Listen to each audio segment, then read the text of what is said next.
puedan ser condenados de la misma manera que los adultos por crímenes graves. Estos proyectos han sido presentados por varias bancadas, hay varios proyectos de ley, son en realidad 4 que deberán ser discutidos por el Congreso. La Defensoría del Pueblo defiende los derechos fundamentales de la población frente a abusos del Estado, y esa es su función.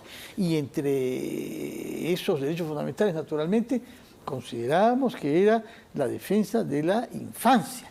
Díganos su opinión, por favor, sobre esta tendencia que hay en varios grupos parlamentarios a poder aplicar sanciones penales a menores de edad. Sí, bueno, en principio haciendo el correlato, Fernando, gracias por la invitación y un saludo a toda la audiencia que está permanentemente con RPP. En principio hay que partir del marco convencional. Nuestro país es parte de la Convención del Niño y establece estándares y patrones como, por ejemplo, el principio de progresividad de los derechos humanos. No se puede retroceder. Pero vayamos a la evaluación estrictamente científica. No es que al legislador en el mundo se le ha ocurrido determinar mayoría de edad sobre los 18 años o sobre los 21 años que en su momento fue en el Perú, sino que responde a la ciencia, a la neurociencia, explicar el por qué las capacidades absolutas y las capacidades relativas, que bien lo señala la dogma penal, no serían aplicables para los adolescentes. En este caso, lo que se pretende es reducir de 18 a 16 años la criminalización o la penalización o la tipificación para que ellos puedan ingresar en una serie de dispositivos legales que además no son concordantes con el espíritu de la propuesta normativa. Pero más allá de ese análisis que puede ser muy adquisitivo, nosotros como Defensoría hemos emitido una opinión contrario a que esto pueda prosperar. Y yo desde acá... ¿Ha invocado primero? Mira, primero el marco convencional, porque al final de cuentas puede aprobarse la ley, pero va a ser inaplicable a la medida que se van a adoptar las medidas que corresponden a efectos de proteger a esa adolescencia. No obstante, reconocer que los parlamentarios hacen bien en tratar los temas de criminología. Hay que estudiar y hay que ver las causas que esto promociona. Pero el Estado es el responsable justamente de velar por la vulnerabilidad, tal cual lo dice la Constitución en el artículo 4. ¿Qué dice el artículo 4? Que el Estado tiene que proteger a la población vulnerable y hace una calificación de esa población vulnerable. A la niñez, a la adolescencia, a la mujer y al adulto mayor. O sea, es un sector que para la Constitución, para el marco constitucional, hay que protegerla con especial énfasis. Y eso implica que desde el Estado, dentro del marco convencional, tiene que protegerse justamente a este grupo etario, de 18 a 16 Pero para años eso con está mayor usted. énfasis. Usted es el que tiene que defender. Bueno, nosotros hemos emitido, Fernando, una opinión, pero ahora, hoy día llegó una nueva.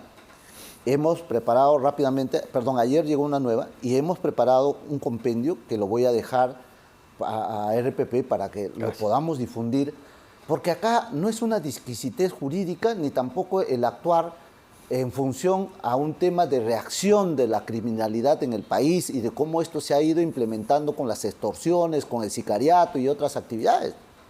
Si bien es un tema que agudiza la situación de inseguridad en el país, pero no hay que olvidar que cuando uno trata estos temas lo tiene que tratar desde el concepto de la solución del problema. Y la solución del problema no es construir más cárceles. La solución del problema es al revés.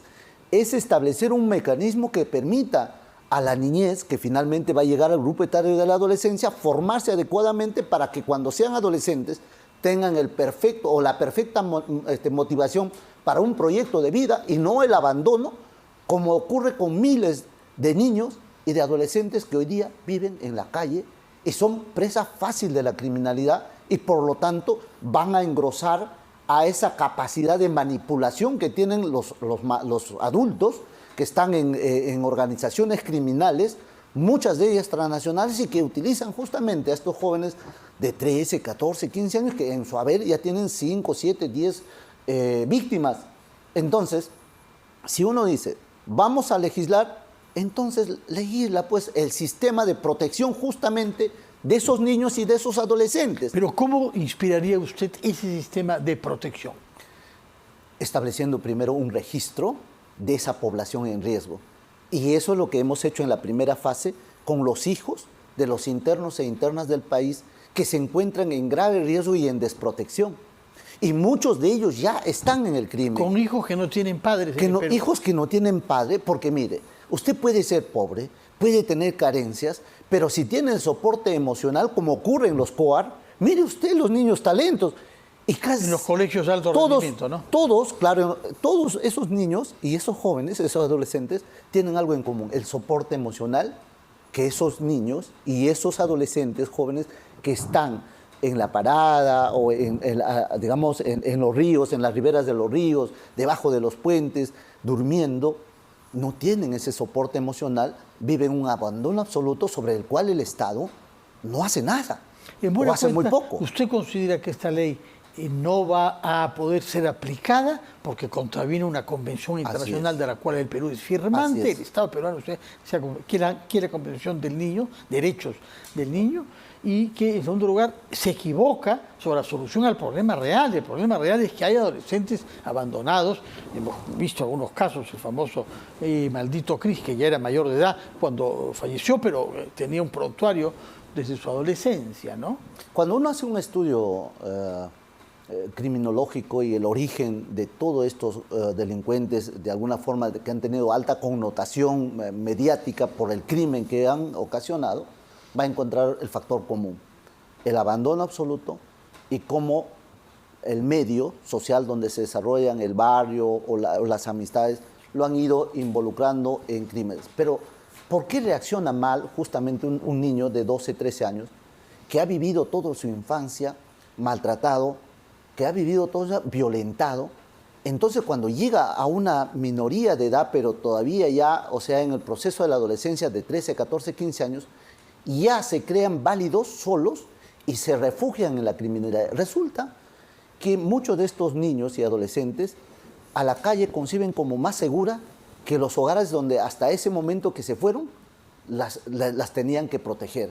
Entonces, el Estado, como usted está indicando, tiene que trabajar mucho en focalizar a este registro de población en riesgo sobre la cual hay que trabajar con una inversión adicional. ¿Usted cree que va a poder convencer a algunos congresistas destacados que están tras estos proyectos? Estamos hablando del señor Quiabra, el señor José Luna, que es el principal miembro de Podemos, fundador de ese partido, al señor Muñante, de Renovación Popular, 3 más Burgos. Hay 4 proyectos, ¿no? El de Burgos es el 4. Sí, el proyecto central, o sea, la motivación central es el mecanismo de persuasión o de disuasión para que los niños no incurran o los adolescentes no incurran en este delito. Pero eso no funciona, nunca ha funcionado. ¿Por qué? Porque no por esta ley se va a dejar de cometer el crimen de esa población que lo ha perdido todo y no tiene un proyecto de vida. Estos adolescentes que llegan a cometer sicariato, extorsión y esos delitos mayores de secuestro y todo lo que va acompañado, digamos, con agravantes, esos niños no tienen una motivación, un proyecto de vida. Esos adolescentes no tienen proyecto de vida. No tienen ninguna motivación que les pueda decir, si mañana se van a la cárcel, tranquilo.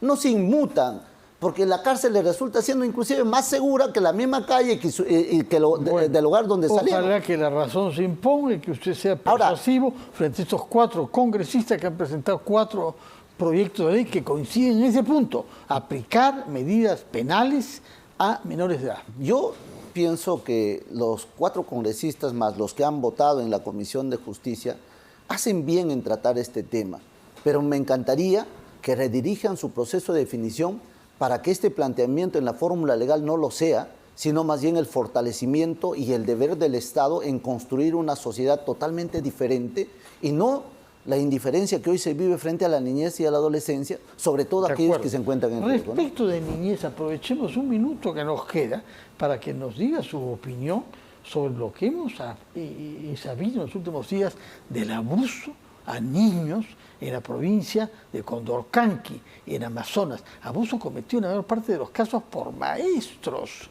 y que ha sido objeto de una forma de blindaje, incluso de la destrucción de un local en donde se hallaba la documentación escrita. Felizmente que hay parte digital salvado, ¿no? ¿Cuál es la posición de la Defensoría sobre lo que ha sucedido? Que, como usted sabe, ha dado lugar a unas declaraciones desafortunadas de por lo menos 2 ministros. Sí, y nosotros hemos venido trabajando de manera consistente, pero aprovecho la oportunidad, Fernando, en este pequeño tiempo.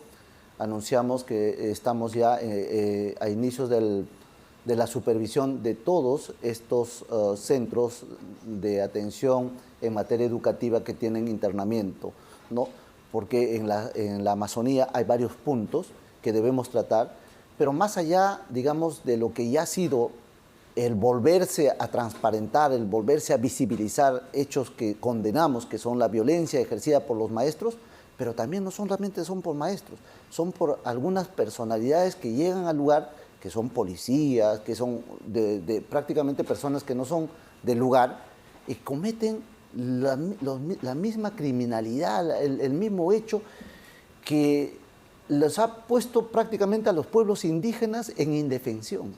Porque no solamente pero ahí, y su función, usted es el defensor de la gente indefensa. Se compromete usted Nuestros informes a no han sido claros hasta la esfuerzos, sí, eso reconozco. Se compromete a ir en momento dado y a promover que los ministros pidan disculpas, como se les ha solicitado. Acabamos de estar justamente cerca del lote 8 en Concordia, ¿sí? en la Amazonía de Nauta, se ven surcando a 8 horas. Eso es Loreto. Claro, Loreto. No, sí, pero es que la realidad es de la zona de la Amazonía, que vive en un estado de abandono absoluto.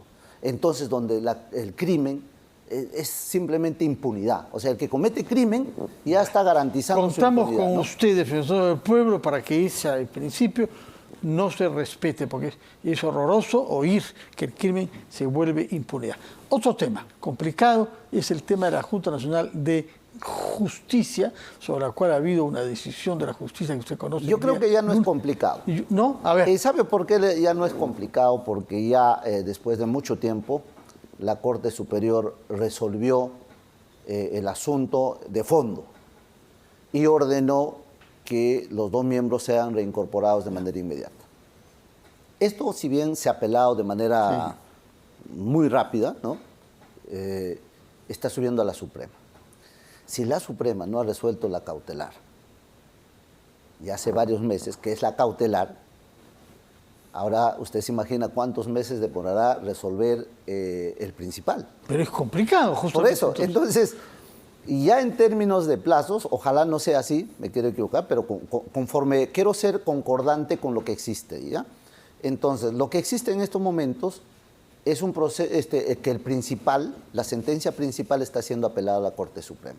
El Tribunal Constitucional ya ha dicho con claridad que él no se va a pronunciar respecto a temas de conflicto de competencias entre poderes del Estado, no se va a pronunciar mientras la institución, en este caso el Poder Judicial, en última instancia se pronuncie. Pero lo va a hacer la semana próxima, ¿no? No, pero... Sesiona en audiencia de Arequipa, miércoles y jueves, ¿no? Quisiera equivocarme, pero yo le doy mi lectura, es una opinión.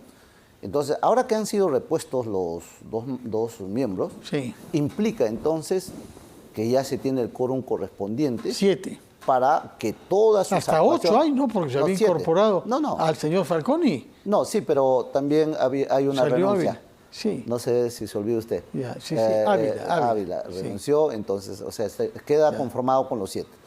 Lo cual va a permitir que muchas de las actuaciones de la Junta Nacional, que estaban ciertamente paralizadas, puedan tramitarse lo más rápido posible y se pueda dar tranquilidad al sistema de justicia en absoluto, pero también, en este caso, a lo que es la Oficina Nacional de Procesos Electorales y la RENIEC, ¿no es cierto?, que son los que se necesita que se tengan designadas a puertas ya del próximo año, que tienen que hacerse los actos preparatorios para un nuevo proceso electoral. ¿En qué sentido considera que todo esto se ha simplificado cuando hay una sesión pendiente la semana próxima del Tribunal Constitucional y una apelación rápidamente presentada por el presidente Alejandro Soto del Congreso bajo el título, he visto, de uso de la palabra? Ya, mira, yo he sido un poco, he seguido el correlato de lo que veo que está ocurriendo, como usted y como cualquier ciudadano, en los plazos, en los tiempos y en el contenido de sus resoluciones.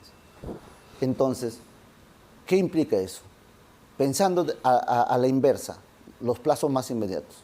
De acá a un mes, estamos ya agosto, resolverá la Corte Suprema, después del cual el Tribunal Constitucional emitirá su sentencia, porque el Tribunal Constitucional, después de su audiencia, hará también las evaluaciones que correspondan, porque no es automático, harán los estudios que correspondan y resolverán. No es fácil simple, ponerse ¿no? de acuerdo. Parece, Cuando hay un colegiado, sí, no es fácil, ¿no? Interpretar todos en la misma línea, bueno, y por lo pero menos basta que coinciden tengan en todo, 5 ¿no? votos, como han habido en muchas oportunidades, y sabemos que hay un grupo ahí sólido de 5.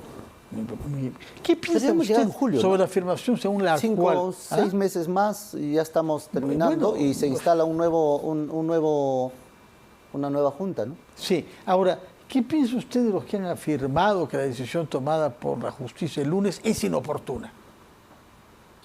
¿Cómo va a ser inoportuna? ¿Usted desaprueba que se diga eso?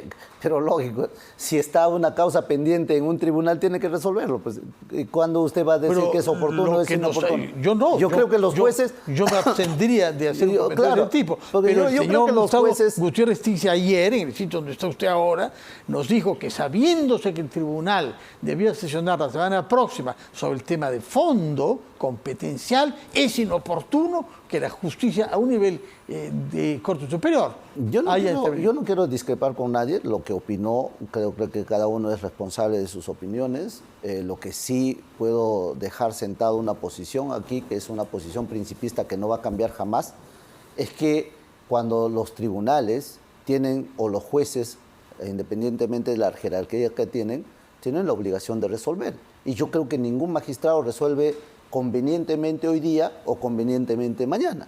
Yo creo que todos, apenas tengan ya terminado su sentencia, tienen que firmarla y publicarla.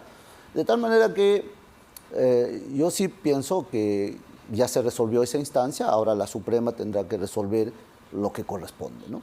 Entre tanto, el Tribunal Constitucional tiene, digamos, una facultad que es justamente resolver el tema de conflicto.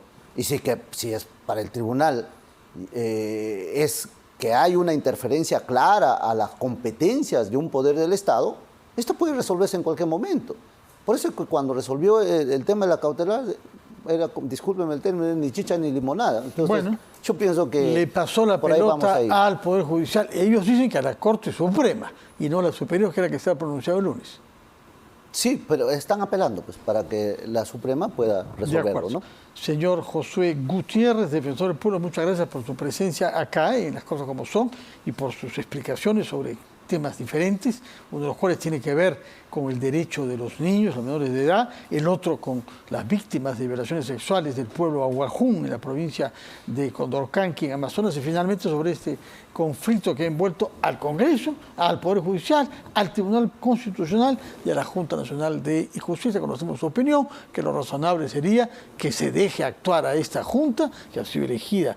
Bueno, hoy día se han incorporado, ¿no? Sí, dos, entonces pero vamos a ver qué cosa decide el TC. En todo caso, muchas gracias. En todo caso, hay que convenir en algo, hay que ser muy respetuoso de los fallos, venga de donde venga. De acuerdo. Que hay que cumplir. ¿Y también los de la Corte Interamericana? También, claro que sí, solo cuando están motivadas, ¿no? O sea, porque hay muchas cosas son recomendaciones nomás, bueno, en cambio sentencias es cosa diferente. Tomamos nota de su tesis general, hay que respetar los fallos de las instancias jurisdiccionales, incluida la Corte Interamericana de Derechos Humanos. Señor Gutiérrez, muchas gracias por su presencia y muy buenas noches. Vamos a hacer una pausa.